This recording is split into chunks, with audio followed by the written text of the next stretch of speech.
যদি কেউ সকালে 3 কুল 3 বার করে পাঠ করে, সূরা ইখলাস 3 বার, সূরা ফালাক 3 বার, সূরা নাস 3 বার যদি কেউ পাঠ করে, সন্ধ্যার আগ পর্যন্ত সারা দিনের জন্য ওই পাঠকারী ব্যক্তি আল্লাহ তাআলার জিম্মায়, আল্লাহর হেফাজতে, আল্লাহর নিরাপত্তায় সে চলে যায়। যত প্রকার অনিষ্ট আছে, ক্ষতি আছে, দৃশ্যমান ক্ষতি, অদৃশ্যমান ক্ষতি, সব ধরনের ক্ষয়ক্ষতি থেকে এবং আকস্মিক বিপদ থেকে,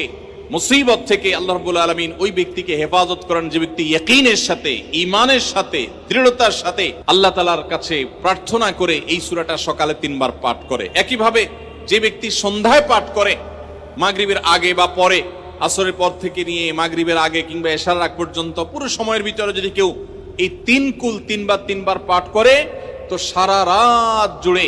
ওই ব্যক্তি, এই পাঠকারী ব্যক্তি আল্লাহ রাব্বুল আলামিনের নিরাপত্তায় প্রবেশ করে যায়।